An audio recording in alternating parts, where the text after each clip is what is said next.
As Samuel sat quietly in the back seat of the car, he couldn't shake the heavy feeling in his chest. The years had not been kind to him, and the thought of being placed in a nursing home haunted his every waking moment. His body ached in ways it never used to, and his mind, once sharp, now faltered at the most mundane tasks. His adopted son, Daniel, had been his only source of comfort for the past few years. But lately, Samuel had noticed something in Daniel's eyes. A shift, a subtle change he couldn't quite place. It felt like Daniel was pulling away. "Are we almost there?" Samuel asked, his voice fragile as he tried to fill the silence. Daniel, keeping his eyes on the road, gave a small nod. "Yeah, just a little longer." Samuel had been living with Daniel for several months now, ever since his health had deteriorated. His own family was distant in the way that only time and resentment could make them. His wife, Emily, had passed away 5 years ago, and his children rarely came around. Daniel was all he had left. And yet, as they drove in silence, Samuel couldn't shake the gnawing feeling that something was wrong. He'd been feeling it for days. The quiet conversations Daniel had with his wife, the way Daniel avoided his gaze, the strange distance that had crept between them. "I don't need a nursing home, you know," Samuel said, his voice trembling slightly. "I can still manage, I can—" "Stop it, Dad," Daniel interjected, his tone sharp, yet tinged with something that Samuel couldn't identify. "You need to rest. We talked about this. You can't live on your own anymore. It's just for a while, okay?" Samuel fell silent. His heart pounded in his chest. He had heard those words before, but today they sounded different. Was Daniel trying to tell him something he wasn't ready to face? Was this it? Was this the end of the road for him? The car turned onto a narrow street lined with tall trees, and Samuel's eyes narrowed in confusion. This wasn't the route to the nursing home he'd visited once, years ago. This street didn't look familiar at all. He looked at Daniel, his heart now racing. "Where are we going, Daniel?" Samuel asked, his voice shaking now. "This isn't the way to the nursing home." Daniel hesitated for a moment, his knuckles tightening on the steering wheel. "It's just a new place. They're going to take good care of you. You'll be comfortable there." Samuel felt his throat tighten. The knot in his stomach tightened, and an overwhelming sense of dread washed over him. It was happening. He was being abandoned. He had known it deep down, but now the truth was finally sinking in. Daniel was taking him away, taking him to a place where he would be forgotten, a place where his years of living and his memories wouldn't matter. As they continued down the unfamiliar road, Samuel's mind raced. He couldn't believe it was happening. How could Daniel do this to him? Wasn't family supposed to care for each other? Samuel had raised Daniel as his own, given him everything he had. And now, this? "Daniel, please." Samuel's voice cracked, and for a moment he couldn't even find the words. "Please, don't do this."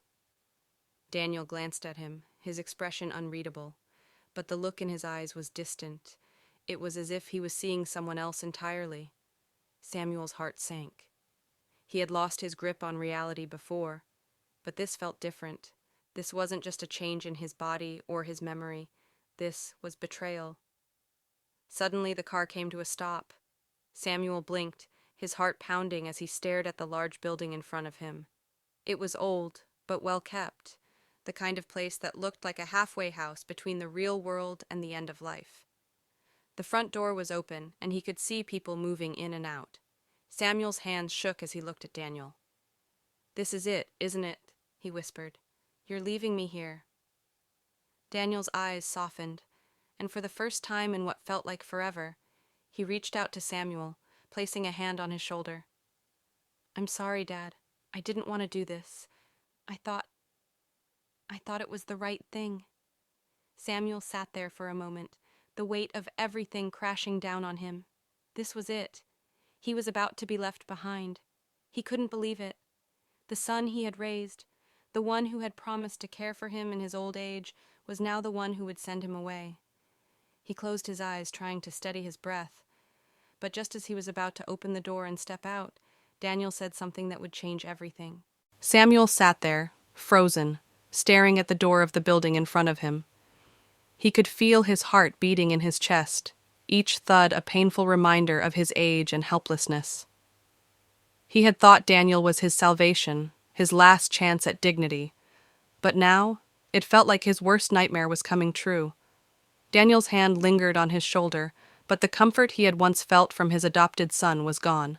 Samuel couldn't hold back the tears anymore.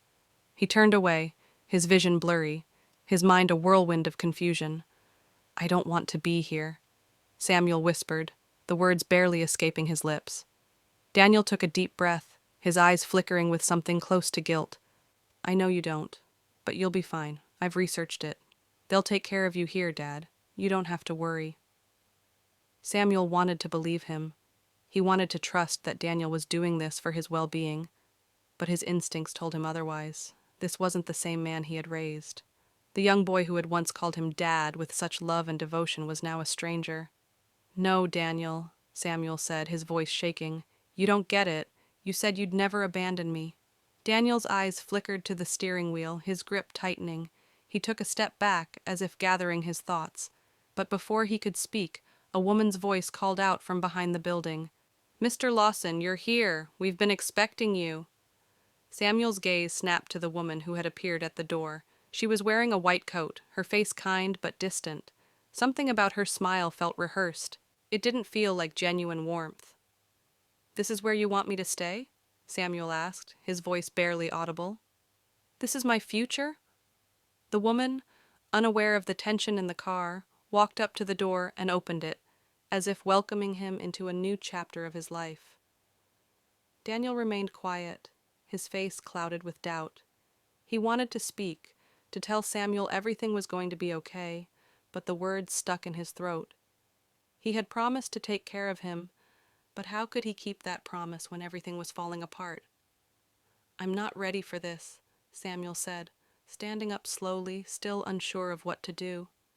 He was weak, frail, but there was still a fire within him that wouldn't die.